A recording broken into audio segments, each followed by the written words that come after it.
This is Good Morning Mumbai with Hrishi K. My guest of the day is Nirupama Menon Rao, or Ambassador Rao as I'd like to call her. Foreign Secretary to the Government of India 2009 to 2011.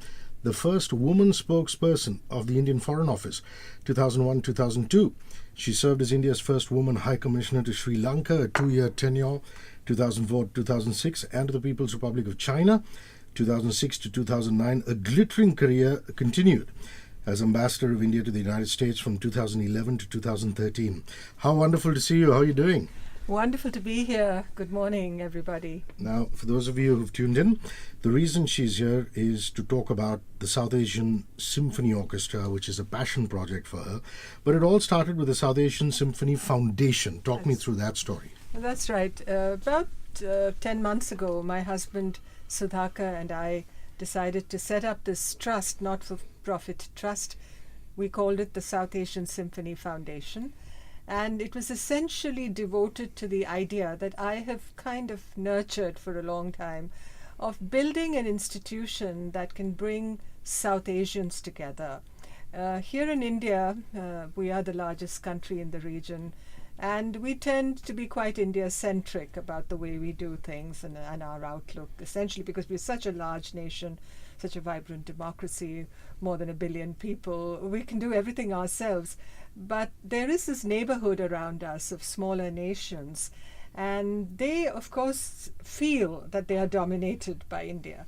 And I have often felt in my Foreign Office work that we need to create that space that allows these smaller nations, our very valuable neighbors, to be able to speak with us and interpret the idea of South Asia to the outside world, that this is a civilizational space, that you transcend race, you transcend religion, you transcend borders, you transcend politics, and you look at the human dimension of what it means to be South Asian. Lovely. Now, for those of you who are interested, and you really ought to be, because this is a spectacular coming together of some of the best classical musicians in the South Asian diaspora. Chirag is the concert that's happening on the 26th, and this happens at the NCPA. Tickets are at bookmyshow.com and at the box office of the National Centre of Performing Arts. Why Chirag? Explain the title. Yeah.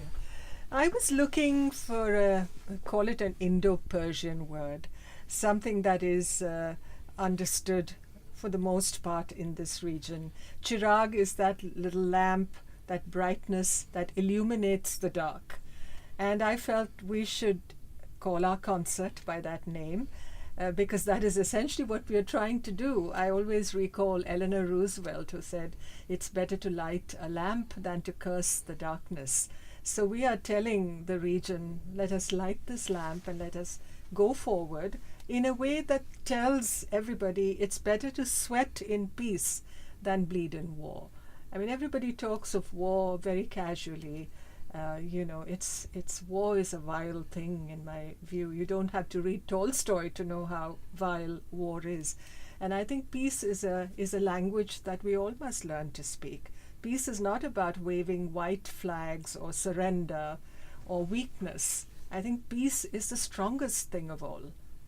I'm extremely thrilled, and I'm sure all our listeners would be too, to know that there is an Indian conductor to the orchestra. He's Indian American, and he's also somebody who's trained under a very famous German conductor who was, I believe, instrumental in changing or has a very important part to play in German history. In uniting Germany. In fact, yes, our conductor is Vishwa Subbaraman, and he was born and raised in the United States, but his parents are from Tamil Nadu. And he retains very strong connections with Chennai. So in some senses, he's a Chennai boy also. And Vishwa, yes, is a professional orchestra conductor. He's worked with some of the big orchestras in the United States. And he had the opportunity to be mentored by Kurt Masur, a very, very famous German conductor who's no more with us, but who was very active towards the closing years of the Cold War, especially when it came to the reunification of Germany, as it were, and using music as a medium to bring East and West together. So in a sense, it's appropriate, I think, that somebody like Vishwa, who was inspired by Kurt Masur, should be at the helm of our orchestra as we set out to launch it here in Bombay on the 26th of April. Wonderful. You also have a Sri Lankan soprano singer who I believe was the first South Asian to be admitted to the Juilliard School of Music, which is a huge, huge honor. This is Taranga Gunatilake, who was born and raised in Sri Lanka, but who now lives on the east coast of the United States. Yes, she won a scholarship to go to Juilliard. She's not the first South Asian to study at Juilliard, because I believe Meli Mehta went to Juilliard many years ago. Great Meli Mehta. Yes, about 70 years ago. But as far as voice lessons are concerned, yes, Taranga is one of those few South Asians who studied voice. The other one, incidentally, it might interest our listeners to know, is the daughter of Muhammad Yunus, the founder of Grameen Bank in Bangladesh. Muhammad Yunus was first married to a Russian American, and their daughter Monica, who grew up in the United States, studied music, and she is an acclaimed opera singer who's performed at the Metropolitan Opera and other places. So Monica and Taranga, I think, are the two South Asians who have distinguished themselves at Juilliard and become beautiful singers. That's some wonderful trivia for you, all of us, all of you listeners there. I'm also, of the opinion that, and I'm sure you agree with me, that relations in the South Asian diaspora, in particular between Pakistan and ourselves, are at an all-time low. There's a lot of posturing and, dramatic heaving this way and that way. And there is a wonderful article that you sent me, and I was thrilled reading it, about how Israelis and Palestinians got together in the war-torn Gaza Strip to create an orchestra. So tell our listeners about that. Yes, in fact, that in many ways was a kind of a foundational basis, let's say, for my venturing into this unknown terrain, as it were. I had read and heard about the East Western Divan Orchestra, which was set up by the late Edward Said, the legendary Edward Said, who was professor at Columbia University, and Daniel Barenboim, the world-renowned conductor. So both of them collaborated in forming this orchestra of Israelis and Palestinians about 20 years ago. And they've gone on to play in world capitals and at Ramallah on the West Bank. And they have, outdone the odds in many ways, because they've brought these two conflict zones together in many ways. It's not that orchestras like this, I don't presume that an orchestra like ours can go forward and solve the political problems that exist, for instance, as you mentioned, between India and Pakistan. But it can create avenues to bring people together. And this is a purely humanitarian reason for looking at projects like this. You bring people together. What does an orchestra do? Orchestras crumble walls in many ways.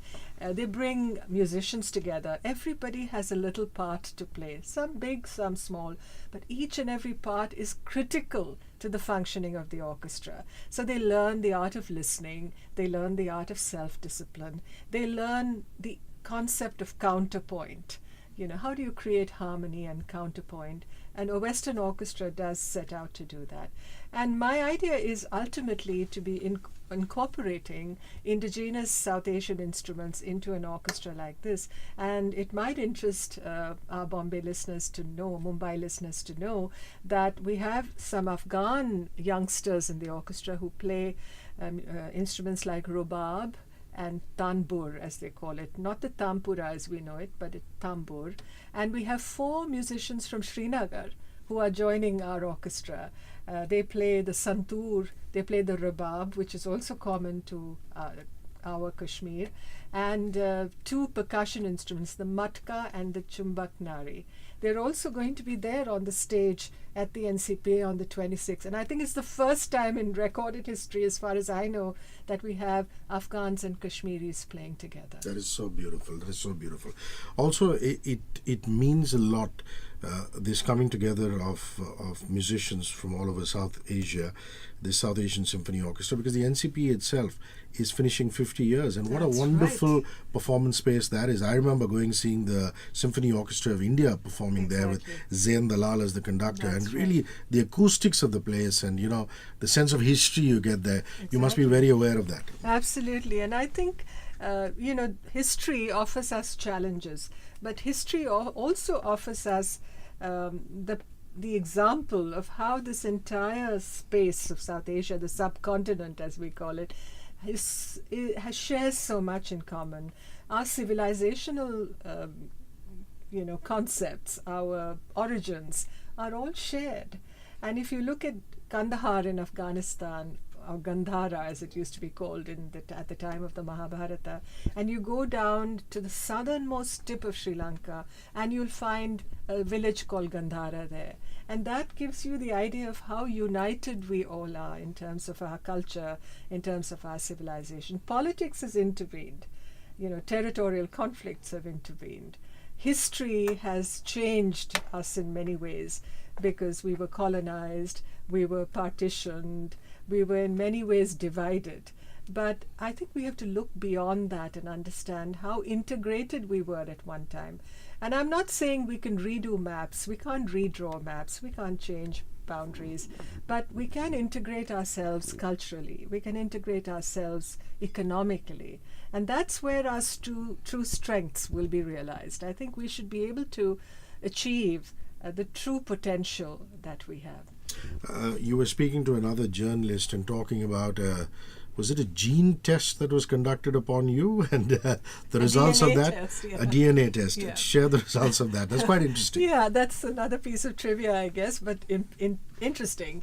We all assume here within the neighborhood and within the region, that my ancestors came from X country, or I have, this blood in me.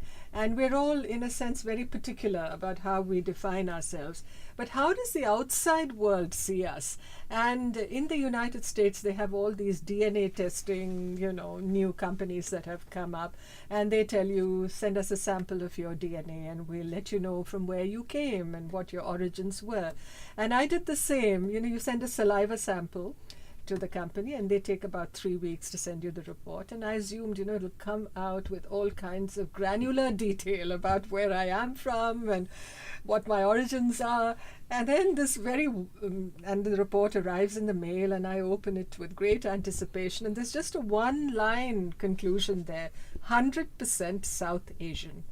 Yeah, that says a lot That says a about lot. the unity of the region, Exactly. which is so important. Yeah. So what can people who buy tickets, for all of you who've tuned in late, tickets are at bookmyshow.com and at the venue at the National Centre of Performing Arts.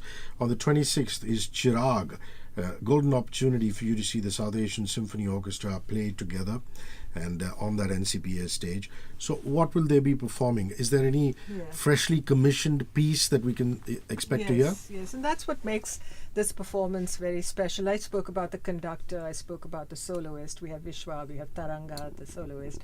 And we also have the very famous, our very own Lilette Dubé, who is going to be the narrator, the mistress of ceremonies in many ways.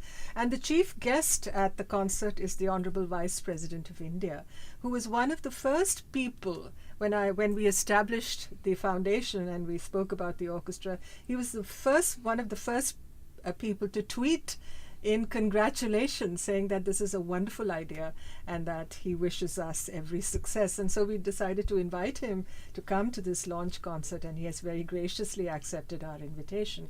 Coming to the repertoire, this is a repertoire, of course it has some classical Western pieces. We begin with Beethoven, and Beethoven belongs to humanity. He doesn't belong to just Germany or Europe. He belongs to all of us. And we play the Egmont Overture. And the story of Egmont, which is basically a story that Goethe, the very famous German poet, wrote about, is a story of freedom. It's a story of liberation. It's a story of fight against oppression. And the story of Egmont is just that. And I thought it should be very relevant to our own history. So we have Egmont. And then we've commissioned 2 new pieces they're being world premiered at this performance.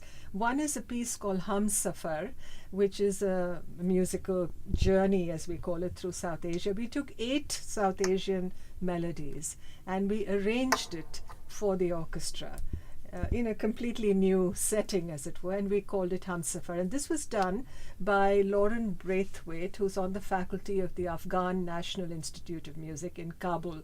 They're sending a number of their musicians to us, and the story of the Afghan musicians is so inspirational. It just, touches the very core of your soul, because in the midst of all that violence, they have committed themselves, and very passionately and dedicatedly, to pursuing their music. And wonderful musicians they are. You will hear them, and please come and hear these people. The youngest of them is just 12 years old. Wow. So there's that. And so we have Humsafar. And then since we were in Mumbai and everybody speaks of Bollywood all around the world, we decided to take a song from the Hindi film industry from the 1950s, Shola Jo Badke, if you remember Dil it. Mera Dhadke. Yes, and we really, Dil Mera Dhadke, I think that's what we want to do.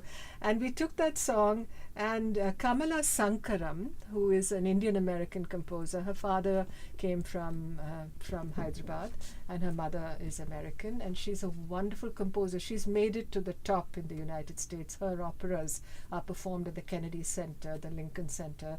So she's a friend of the orchestra, and she took this song and she has in a sense, inspired by that song. I wouldn't say, this is the song. It may sound very different. Inspired by the spirit and soul of that song, she's created a new piece called Bhadke, and that is being also performed. It's a world premiere, and we're very, very proud to have Kamala's piece featured in our repertoire, because she's really outstanding, and you'll hear more and more about her in the years to come. She's a young composer.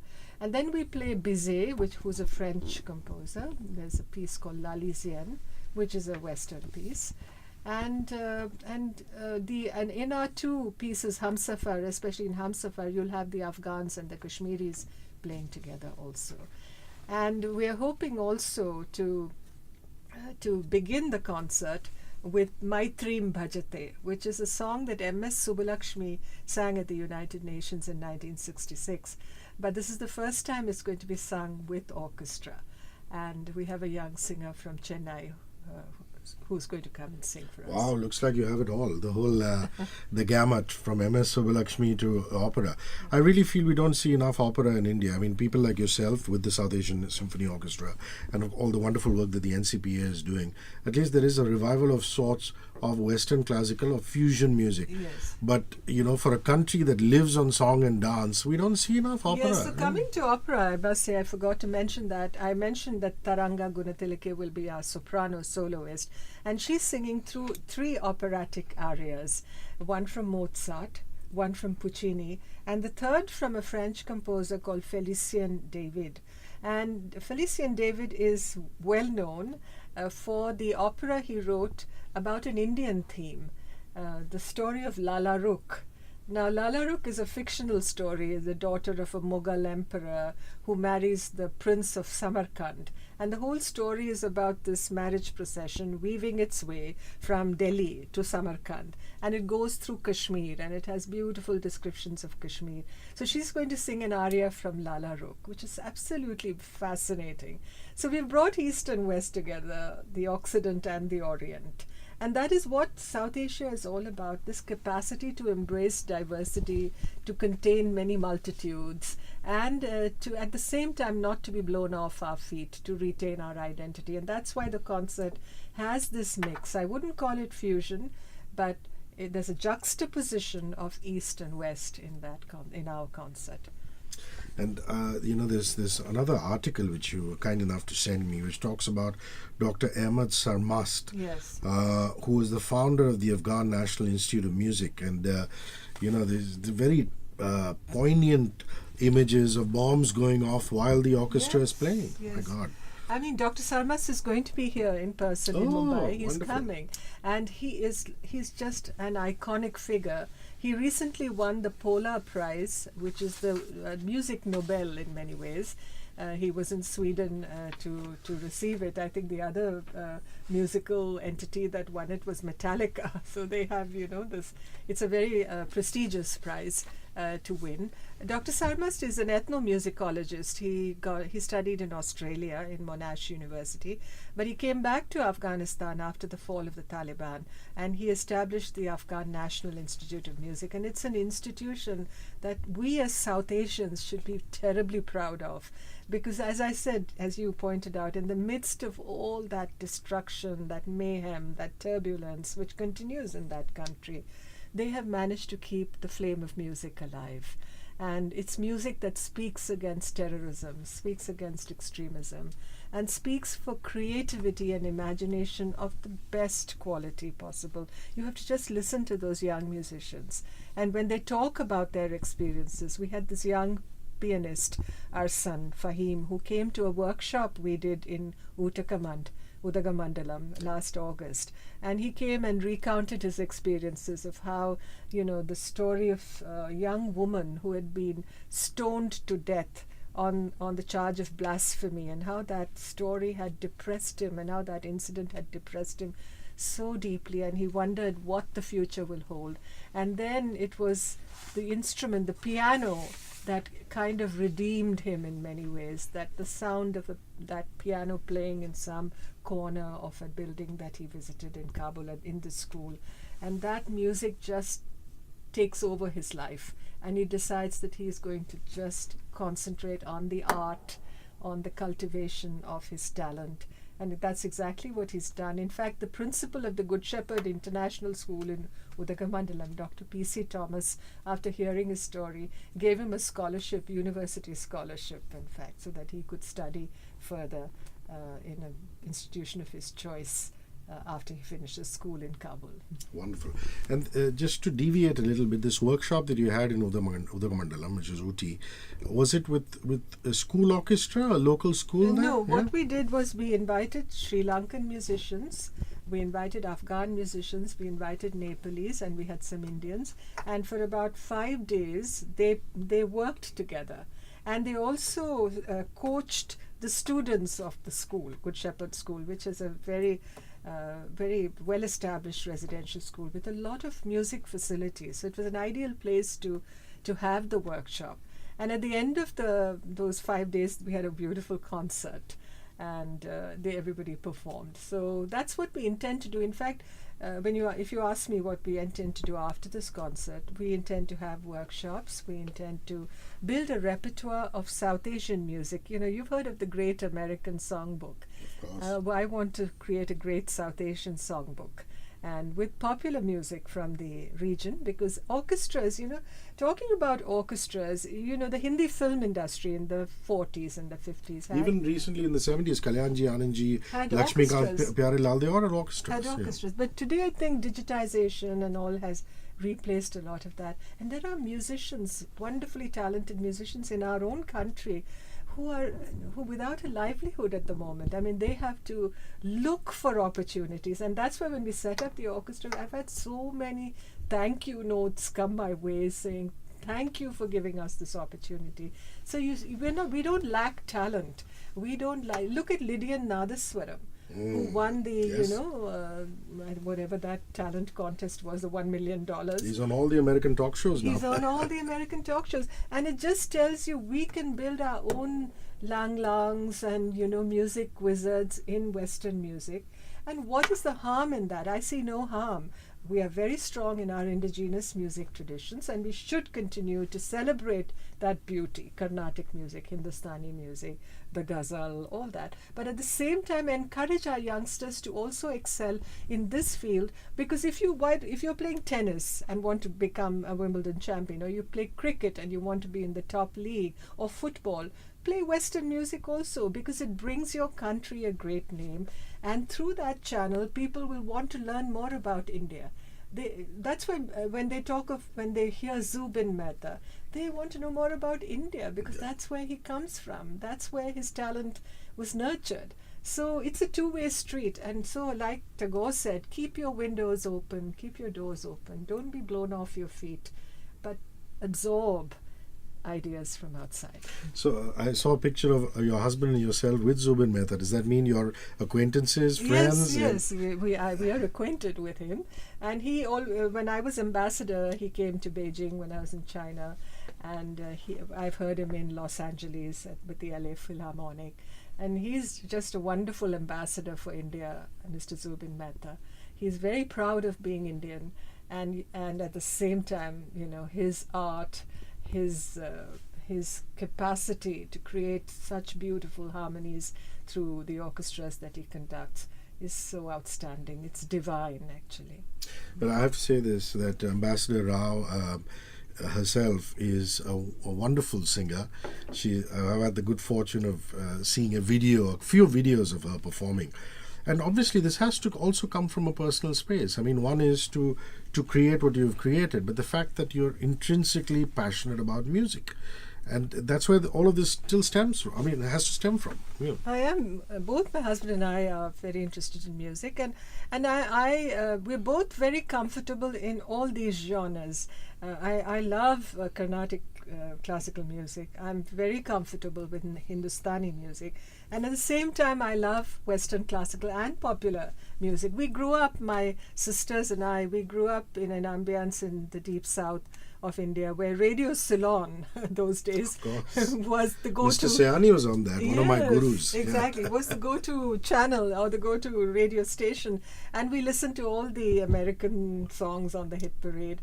We didn't listen to too much Hindi music. I studied in Tamil Nadu, and it was a time of that Hindi agitation and all that, and people listened to English. Although we learnt Hindi, and I was pretty good at Hindi, I must confess. I got very good marks in my Hindi exam too.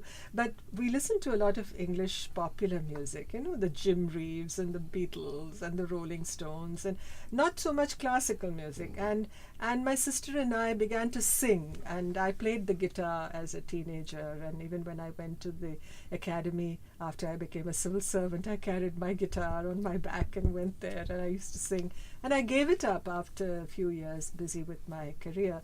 But then when I was about 50, I started learning opera. I decided that I wanted to learn Western classical music because I had the opportunity to see a lot of opera during my postings, and I think it's a very sublime art form because it expresses the deepest of emotions. It speaks of love, it speaks of war, it speaks of loss, it speaks of longing, and it was very appealing, and the music is just beautiful. So I said, let me have a shot at learning opera. It was very tough, I must tell you, but I learned a lot about voice and voice technique and about projection. I do a lot of public speaking too, so it helped me a great deal in that. And I also learned about breath control and how you interpret a song. All that is very important, I think, whatever type of song or whatever language you sing in. So it helped me agree. And I started singing again after that, and I started giving concerts, not opera concerts, but musical theatre. I do a lot of musical theatre, and I sing a bit of jazz, and I sing Bengali music because I'm very fond of Rabindra Sangeet. Oh, wow. So I sing a little in Bengali, and that's why there was a Tagore quote in there somewhere. That's right. So that's the way music came back into my life. But it's a kind of soundtrack to all our lives, don't you think? Of course. Yeah. Very well put. Soundtrack to all our lives. So with the South Asian Symphony Orchestra, will there be musicians from Bhutan, from Nepal, from the Maldives? Not from the Maldives. We haven't been able to find anybody as yet, but I have no doubt we will, because there's the diaspora also. And we didn't get anybody from Pakistan because we were not able to in this short time to find anybody from Pakistan. But from the diaspora, we do have people of we have one musician whose father was from Kakinada in India, and then studied at Aligarh and went to Pakistan to find a job, and then ultimately left Pakistan and went to the United States. So there is a Pakistani connection there, although this musician has never lived in Pakistan. He's an American. But there is that connection. And we have a Bangladeshi cello player from Dhaka, and we have a Bhutanese from Thimphu, and we have 4 Nepalese, and we have 12 Afghans, we have 13 Sri Lankans, and then we have the diaspora, Vishwa himself, and then Taranga from New York. And we have Dilshad Bilimoria, who teaches at Brevard College, but who's a Mumbai girl, and her brother Farhad, who is a concertmaster in Leipzig in Germany. He's also playing with us. So our concert master, the role of the concertmaster is quite critical in an orchestra. He's a violinist. He's one of the first violins, but he also is able to communicate between the conductor and the orchestra. The person we have is Pavel Nechvil. He's from Prague. He's not South Asian. He's Czech. We did have a South Asian planned, but she fell ill, critically ill, so we had to replace her at the last minute. So what a pity. Yeah. Okay, for those of you who've tuned in late, tickets at bookmyshow.com, tickets at the venue at the NCPA on the 26th. The South Asian Symphony Orchestra performing. It's an evening called Chirag. Now, I'm going to just deviate a little bit and ask you about your diplomatic career. So, when you served as India's first woman High Commissioner in Sri Lanka, any memorable moments during your tenure? Would you share them with us, please? Well, definitely. I was somebody who did 2 tenures in Sri Lanka. The first was as a very young diplomat, a baby diplomat, you could say, early 80s. And that was a time just before the Civil War began. And it was like the best of times and the worst of times in many ways, because the initial part of my tenure, everything seemed beautiful. But towards the end, that's when ethnic riots broke out, and we had that Black July in 1983 in Colombo and all over the island, where the minority Tamil community suffered a lot in the violence that we saw. And that in many ways triggered the Civil War also. You saw the rise of the LTTE and other things. So I was there in many senses at the beginning of that period. And then I went back 21 years later as High Commissioner when the Civil War, when technically there was a ceasefire, but there was a lot of tension. There was still, assassinations going on, bombs going off here and there. We had the tsunami. That you're talking of a memorable event. One of them was the tsunami. And, many of us at that time, if you recall, in December of 2004, hadn't even heard about a tsunami. We knew about, the tsunamis happening in Japan and places, but not in our part of the world. And Sri Lanka was very badly affected. And so I witnessed all that, and it was just horrific to see that kind of death and destruction that many years of civil war had not unleashed on that country. What 20 minutes of that tsunami did. 65,000 people died in that 20 minutes. So we went around the island delivering aid and assistance to the affected people. And for me, it was an opportunity also to see the country in places in the country that had been shut for many years because of the Civil War. I went up to Jaffna, for instance, and parts of the north and east of the island that had been basically shut out to us as Indians, and had a kind of a first-hand experience of what the people there felt and what they had in many ways been subjected to because of war. And that, I think, was an eye-opener to me in many ways.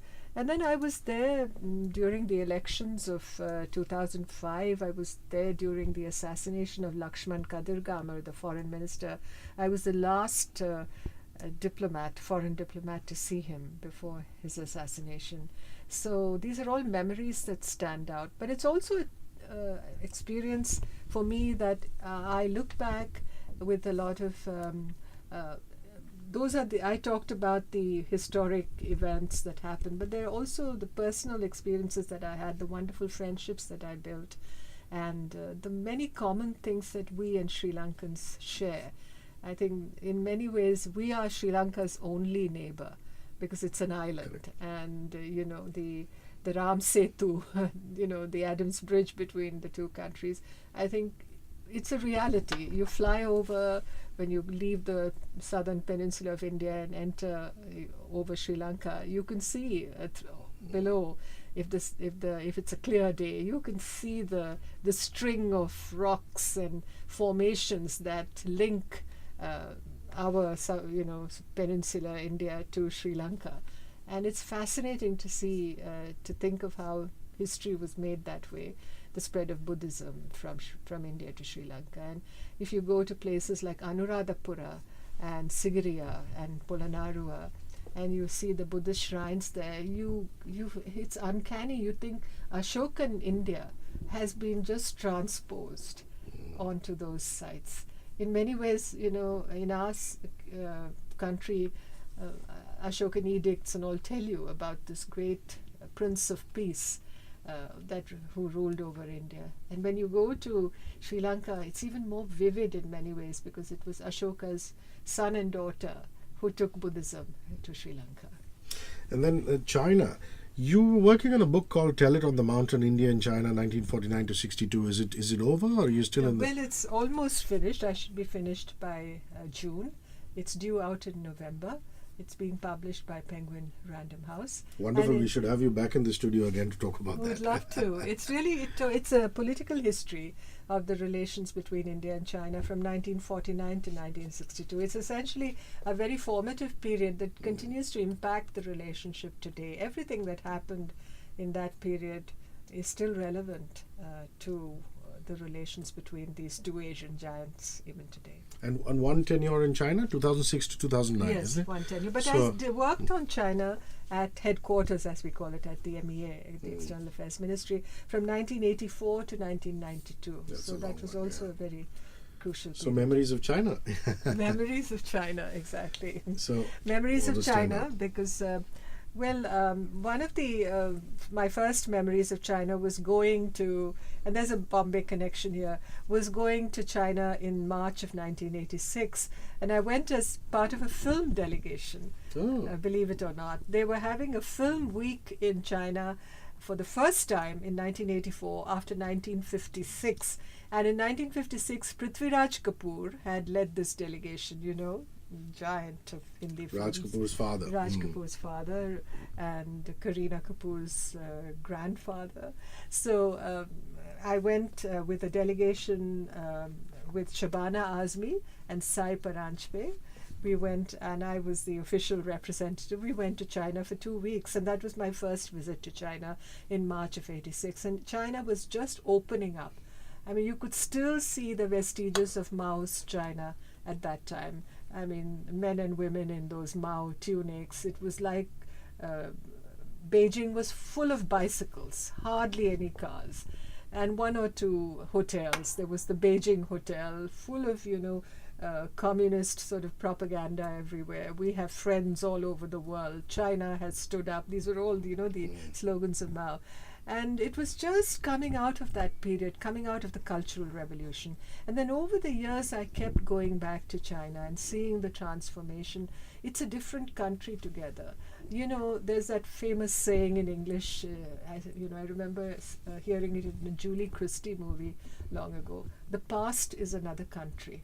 That is essentially what applies to China. It's another country. It continues to be ruled by the Communist Party, and that won the revolution for them. But it's in many ways it's market Leninism. In many ways, it's a market influenced, market driven kind of economy and country. Everybody wants to get rich, wants to prosper, wants to send their children to university abroad, but they are I suppose ultimately governed by the discipline of a one-party system. So there are many things that they can't do there too. There's no, the freedoms that we are used to in a democracy like ours, not there. My pilgrimage, I call it pilgrimage, to Kailash and Mansarovar in 1986 in the heart of Western Tibet was another experience one cannot forget. Completely one of the pinnacles of, what you can experience going into that part of the world. Crossing the Himalayas, trekking across the Kumaon Himalayas into Tibet, and then spending 2 weeks there doing the parikrama of Lake Mansarovar and of Mount Kailash. It was just out of this world. This was again in the mid-80s. Things have changed a lot in Tibet since then. And I've had the opportunity in my tenure as ambassador to travel the length and breadth of China and to also witness again, one big civilization China, one big civilization India. We're the two mother civilizations of Asia. And when you go to a place like Singapore, you see this wonderful kind of fusion that has taken place. There is, there is a sense of identity, Chinese identity, Indian identity, but they coexist in a very nice way. And I think that's a wonderful example for us as we when we talk about India and China. These are not two antithetical civilizations or cultures. They've given and taken from each other from the beginning of time in many ways, and the way Buddhism traveled to China. It was often said in China, there's an old saying that India conquered China without firing a single shot. Wow, Yeah. that's a very telling comment. That's Yes, amazing. yes. That's amazing. Okay, your parting thoughts on the South Asian Symphony Orchestra, which is happening on the 26th. What is your plea to people who are listening in? Well, my plea, my request would be, please come to our concert.